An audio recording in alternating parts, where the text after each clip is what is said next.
Video content has been made available for information and educational purpose only. Unidirectional trade strategy is a copyright content of IFMC. Channel की सभी update पाने के लिए subscribe करें और press करें bell icon. IFMC is an ISO certified institute providing education in Indian stock market. IFMC is successfully helping common people to understand complexities of stock market in a simple way. IFMC's copyright strategy UDTS is making heads turn. IFMC is consecutively winner for the third time at Delhi City Icon Awards for excellence in the category of stock market education. Congratulations to the team and students.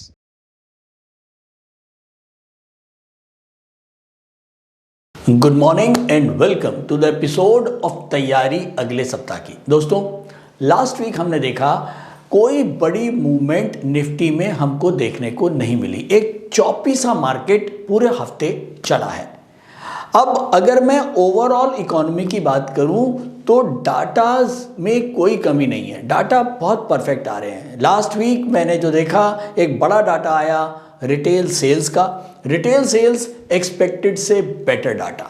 क्या मतलब हुआ इसका कि market के अंदर अभी भी demand जो है वो अच्छे वॉल्यूम्स के ऊपर बनी हुई है। इसके बाद अगर मैं अर्निंग्स की बात करूं, खासकर रिटेल अर्निंग्स, कुछ बड़े शॉपिंग मॉल्स यूएस में जिनकी अर्निंग्स आई हैं, अच्छी अर्निंग्स वहां भी देखने को मिली हैं, जो कि क्लियर इंडिकेट करता है कि मार्केट में डिमांड की कोई कमी नहीं है।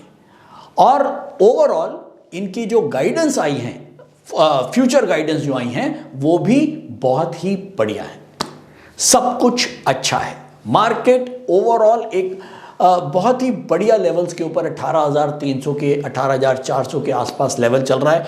ओवरऑल हाई जो हमारा पूरे टाइम का हाई है 18,600, उसके बहुत क्लोज है। कभी भी तोड़ सकता है, तो हम उसको हाई ही मानते हैं। तो सब कुछ अच्छा होते हुए भी एक डर, एक तलवार अभी भी एक मार्केट के ऊपर लटकी है। वो एक पुरानी तलवार जो बार बार निकल के आ रही है, इन्फ्लेशन की। इन्फ्लेशन लास्ट वीक हमने देखा था डाटाज में कुछ कूलिंग इफेक्ट लगा था, जिसकी वजह से मार्केट में एकदम तेजी बनी थी और लगने लग गया था कि अब इन्फ्लेशन जो है स्वलन अप हो चुका है और फेड जो है वो अब इतना हॉकिश इंटरेस्ट रेट के ऊपर नहीं होगा। और वो डाटा जो हैं वो मार्केट में दिखने भी लगे थे। हमने देखा अमेज़न ने अभी जॉब कट्स शुरू कर दिए और बड़ी विडंबना है इस मार्केट की कि जब कभी ग्रोथ बहुत तेजी से बढ़ने लगती है तो साथ साथ इन्फ्लेशन भी बढ़ जाती है। तो इन्फ्लेशन को रोकने के लिए हमको क्या करना पड़ता है? इंटरेस्ट रेट बढ़ाने पड़ते हैं। इंटरेस्ट रेट बढ़ते ही ग्रोथ के ऊपर फर्क आना शुरू हो जाता है। तो अब हमने देखा कि लगातार इतने दिनों से जो इंटरेस्ट रेट बढ़ रहे हैं उनका इफेक्ट कुछ तो आएगा दोस्तों। और हाँ, अब उसका भी इफेक्ट हमको धीरे धीरे देखने को मिलेगा, जैसे हमको अमेज़न में मिला है। जॉब कट शुरू होंगी और धीरे धीरे फिर ये एक बैलेंसिंग जो है इकोनॉमी की, ये चलती रहेगी। आरबीआई, फेड, इनका काम ही यही है कि इनको बैलेंसिंग करना बहुत ज़रूरी है। लेकिन ओवरऑल की अगर मैं बात करूँ तो मार्केट इस समय अगर ग्रोथ पे चले तो ग्रोथ इस समय अच्छी हैं। रिटेल सेल्स हों या होम सेल्स भी बहुत अच्छी आई हैं यूएस में। तो ओवरऑल डिमांड की कमी बिल्कुल भी नहीं है। और जैसे कि मैंने बात करी कि एक तलवार इन्फ्लेशन की अभी भी लटकी हुई है। जरा सा एक कमेंट फेड के किसी भी मेंबर से आ जाता है कि मार्केट में इंटरेस्ट रेट अभी गिरेंगे नहीं, और यही हुआ कि इंटरेस्ट रेट को अभी भी बढ़ाए रखेगी फेड, ताकि वो इन्फ्लेशन के ऊपर पूरा काबू पाए। तो दिसंबर में भी 75 बेसिस पॉइंट तय हैं और वो लग भी रहा है, बढ़ने भी चाहिए। लेकिन जरा सी इस तरह की कोई नेगेटिव स्टेटमेंट्स आती हैं तो मार्केट उनको ज़रूर जो है वो नेगेटिव तरीके से देखता है, और यही हुआ।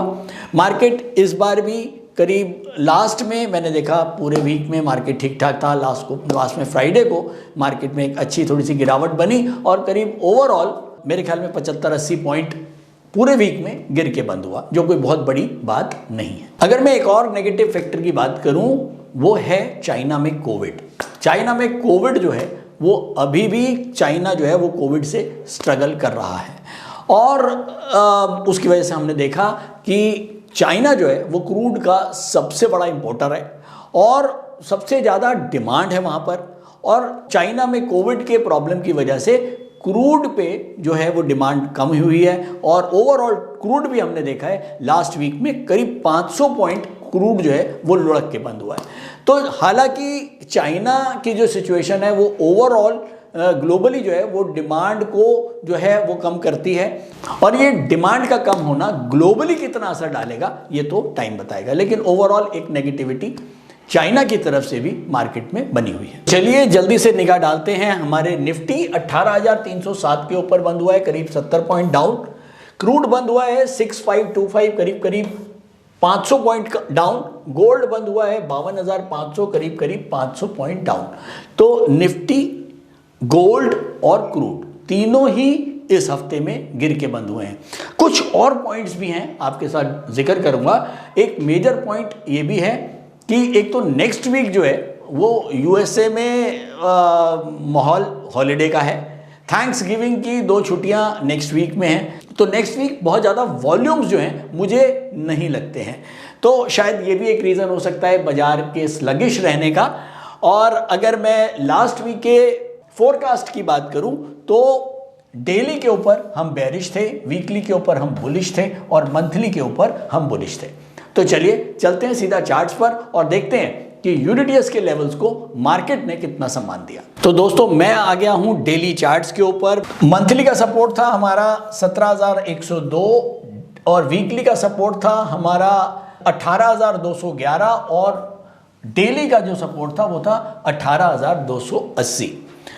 और ये है हमारी मंडे की कैंडल, ये है हमारी ट्यूसडे की कैंडल, ये हमारी वेडनेसडे की कैंडल, ये हमारी थर्सडे की कैंडल, और ये है हमारी फ्राइडे की कैंडल। अब मजे की बात देखें, मंडे को मार्केट हमारे लेवल के ऊपर ही खुला और थोड़ा सा नीचे ही बंद हुआ रेड कैंडल के साथ। ट्यूसडे को देखें कैंडल देखें, एग्जैक्टली जो लो बना है वो हमारे सपोर्ट के पास आके लो बना है और मार्केट वापस ऊपर बंद हुई है। उसके बाद वेडनेसडे को मार्केट फ्लैट, थर्सडे को भी मार्केट फ्लैट, और उसके बाद फ्राइडे को आप दोबारा से देखें कैंडल जो है वो ऊपर खुली है, रेड कैंडल बंद हुई है, लेकिन अगेन जो लो बना है कैंडल का वो एग्जैक्टली हमारा जो 18,211 उस लो को टच किया।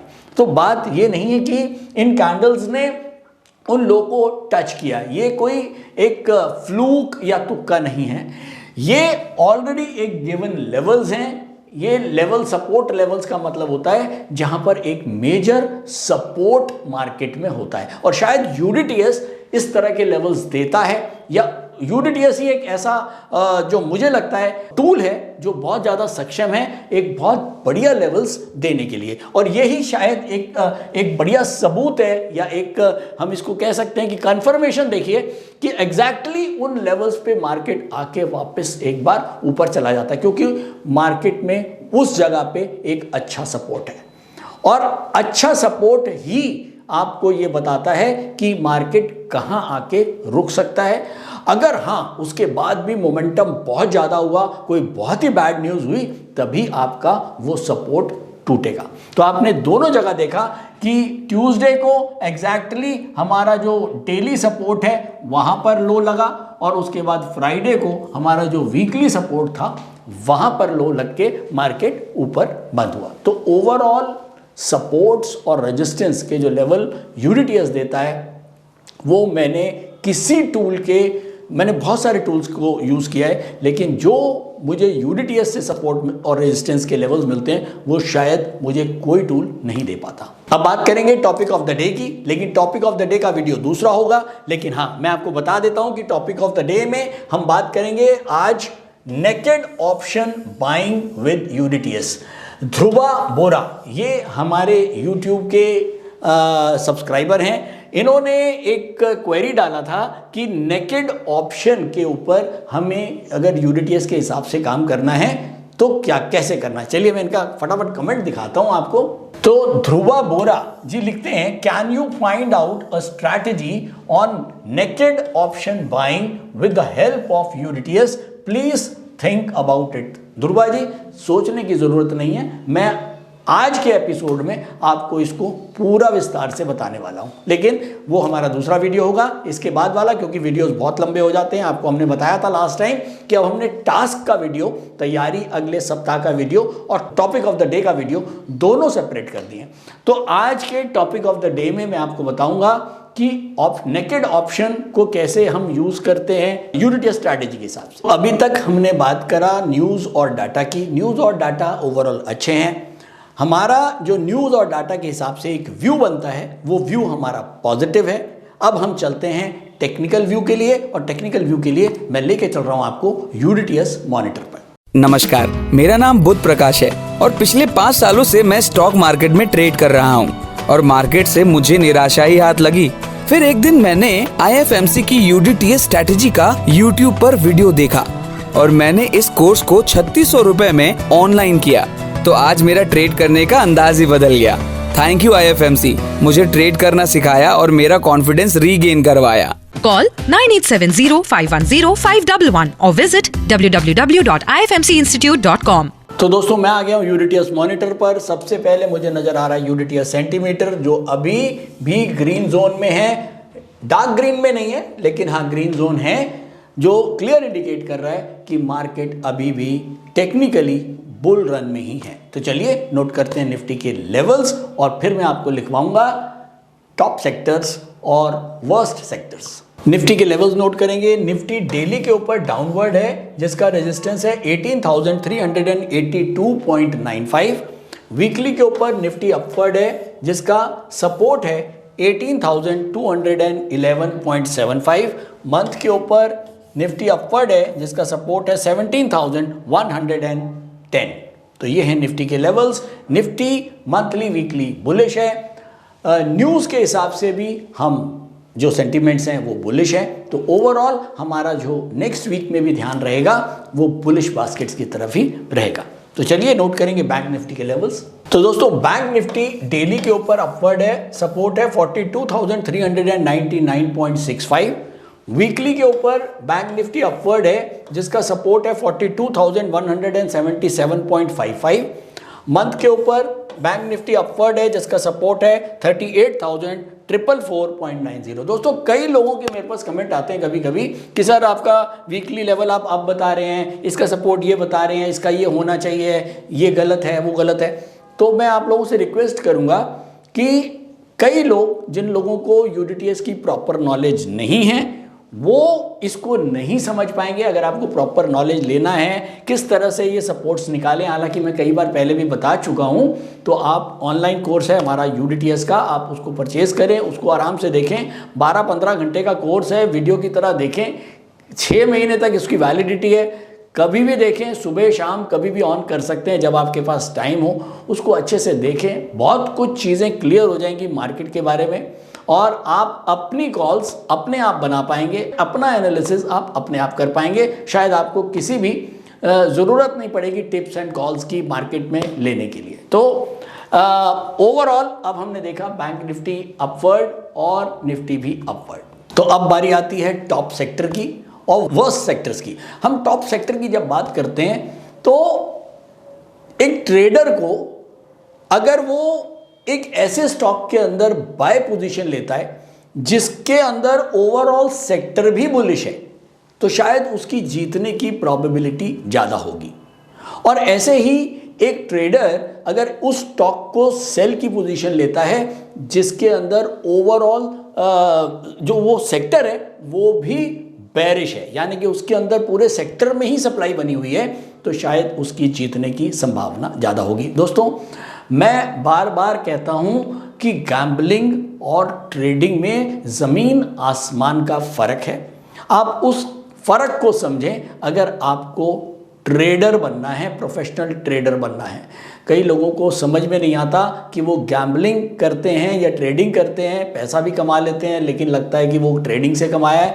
लेकिन शायद अगर प्रॉपर नॉलेज और proper discipline, proper strategy use करी नहीं है, तो वो ट्रेडिंग नहीं हो सकती, वो गैम्बलिंग ही होगी। और मैं बार बार इस चीज़ को आपको रिपीट करता हूं कि आप गैम्बलिंग नहीं, ट्रेडिंग करें। और ट्रेडिंग करने के लिए आपको ये ध्यान में रखना है कि कोई एक सिंगल स्टॉक आपको 100% प्रॉफिट नहीं दे सकता। उसके लिए मैं आपको बंच ट्रेडिंग बोलता हूं बार बार कि अगर आपका किसी भी दिन मार्केट में ट्रेड करने का मन है, आपने कहा एक ट्रेड करूंगा, तो मत करना। हाँ, जिस दिन ट्रेड करने का मन है तो पूरा बंच 4 ट्रेड का बना के करेंगे तो ही करना है, नहीं तो नहीं करना है। तो चलिए टॉप सेक्टर की बात करूं तो बैंकिंग, इस समय top sector banking, second top sector hospitality. तो अगर मुझको मंडे को कोई स्टॉक लेने हैं तो शायद मेरा रुझान बैंकिंग और हॉस्पिटैलिटी की तरफ होगा। वो स्टॉक्स जो बैंकिंग में यूडीटीएस के हिसाब से बुलिश हैं, वो स्टॉक्स जो हॉस्पिटैलिटी में यूडीटीएस के हिसाब से बुलिश हैं, शायद मैं उनके ऊपर ध्यान बनाऊंगा बाइंग बास्केट्स में ऐड करने का। और अगर मैं बात करूं सबसे वो सेक्टर जिनमें सबसे ज़्यादा सेलिंग बनी हुई है या जिनमें सबसे ज़्यादा सप्लाई बनी हुई है, तो वो हैं केमिकल्स और दूसरा टेक्सटाइल। तो अगर मुझको कल इंट्राडे के लिए कोई सेलिंग के ट्रेड्स लेने हैं तो शायद वो मैं इन सेक्टर्स में से चुनने की कोशिश करूंगा। अगर मैं ऐसा करता हूं तो शायद मेरी प्रोबेबिलिटी टू विन ज़्यादा होगी। क्यों? क्योंकि मैं गैम्बलिंग नहीं कर रहा हूं, मैं एक ट्रेडर हूं और मैं अपने आप को प्रॉफिटेबल जब भी बना सकता हूं जब मेरे 10 में से 7 या 8 ट्रेड प्रॉफिटेबल हो जाए। 2 ट्रेड के लिए मुझे फर्क नहीं पड़ता। फाइनली अब हम आ गए हैं कंक्लूजन पर। नेक्स्ट वीक को कंक्लूड करते हैं, क्या रहना चाहिए मार्केट। दोस्तों, मैंने डेली चार्ट्स लगा दिए हैं। मंथली हमारा सपोर्ट है 17,102, वीकली सपोर्ट है 18,211 और हमारा जो रेजिस्टेंस है, डेली रेजिस्टेंस, वो है 18,382। और हमने देखा फ्राइडे को एग्जैक्टली, आप देखें आपको नजर आ जाएगा कैमरे में, 18,211 का लो फ्राइडे को मार्केट ने लगाया था और यही वीकली सपोर्ट हमारा जो है वो इस बार का भी है। इस बार का भी जो हमारा वीकली सपोर्ट है वो 18,211 का ही है। कैसे है वो आप लोग अपने आप देख सकते हैं। अब बात आती है कि हमें नेक्स्ट वीक क्या करना है। मार्केट बंद हुआ है यहां पर करीब 18,307 के ऊपर मार्केट बंद हुआ है। हमारे नीचे एक सपोर्ट है 18,211, ऊपर एक रेजिस्टेंस है 18,382 और मार्केट इन दोनों के बीच में। तो जितने भी intraday traders, short positional traders हैं, बाइंग बास्केट ही बना के काम करनी है, लेकिन कब? जब हम 18,382 से ऊपर हैं तो, और साथ में इंट्राडे ट्रेंड बुलिश है। ये आपको समझ में आ गया। अब 18,211 के नीचे अगर मार्केट रहता है तो हमको मार्केट से आउट रहना है, क्योंकि सेलिंग हम करेंगे नहीं, बाइंग हम कर नहीं सकते, तो आउट रहें। रिस्क रिवॉर्ड रेशियो को देखें तो दोनों के बीच में, ये लेवल और इस लेवल के बीच में 18,211 और 17,102, करीब 1100 पॉइंट निफ्टी का फर्क है। तो मुझको बिल्कुल भी इतना बड़ा रिस्क नहीं लेना है। तो 18,211 के नीचे मैं आउट हूं। थैंक्स गिविंग की छुट्टियां हैं 2 दिन की, थर्सडे और फ्राइडे यूएस का मार्केट बंद है, कोई बड़े डाटा नहीं आने हैं। मार्केट जो अब ट्रेंड चल रहा है, जो ट्रेंड के ऊपर मार्केट है वही ट्रेंड चलेगा, यानी कि स्लगिश ट्रेंड है। मार्केट जो है रेंज बाउंड तरीके से ही नेक्स्ट वीक में भी काम करनी चाहिए। थर्सडे को क्लोजिंग है, मंथली क्लोजिंग है फ्यूचर ऑप्शंस की, उसका भी एक असर देखने को मिलेगा और छुट्टियां भी हैं, कोई बड़ा डाटा नहीं है, तो मार्केट अपने चाल में चलेगी। कोई बड़ी चीज़ मुझको नज़र नहीं आती है, लेकिन ध्यान रखें सेलिंग का काम नहीं करना, ओनली बाइंग, वो भी जब 18,382 के ऊपर है, और नहीं है तो आराम से शांत रह सकते हैं। तो चलिए अब हम चलते हैं अपने टॉपिक ऑफ द डे, जिसमें मिस्टर बोरा ने एक बहुत बढ़िया सवाल पूछा था, इंट्राडे ट्रेडिंग और ऑप्शन से रिलेटेड, कैसे हम नेकेड ऑप्शन यूडीटीएस के हिसाब से हम बाय या सेल कर सकते हैं। स्टॉक ट्रेडिंग के दौरान मुझे क्या खरीदना चाहिए और मुझे क्या बेचना चाहिए, मुझे कब खरीदना चाहिए और मुझे कब बेचना चाहिए, ये सवाल आपको परेशान करते हैं। तो चलिए सिंप्लीफाई करते हैं स्टॉक ट्रेडिंग को और निकालना सीखते हैं वो एक्यूरेट पॉइंट्स जहां हमें स्टॉक को बाय या सेल करना है। मेरे यानी मनीष तनेजा के साथ IFMC की यूडीटीएस स्ट्रैटेजीज से। यूडीटीएस यानी यूनिडायरेक्शनल ट्रेड स्ट्रैटेजीज, जो है हर स्टॉक ट्रेडर की पहली पसंद, जो बनाती है स्टॉक ट्रेडिंग को सिंपल, एक्यूरेट और स्ट्रेस फ्री। यूडीटीएस स्ट्रैटेजीज सभी इंटरवल्स पे काम करती है, चाहे वो इंट्राडे हो, पोजिशनल हो या लॉन्ग पोजिशनल हो। मेरे 26 सालों के एक्सपीरियंस और एक्सपर्टीज का निचोड़ है यूडीटीएस। IFMC की लोकप्रियता का राज है उसकी copyright strategies, and IFMC is unchallenged leader in stock market education. IFMC is now a school of 10 million learners, awarded twice by Delhi City Icon Awards. So let's begin UDTS online course by IFMC.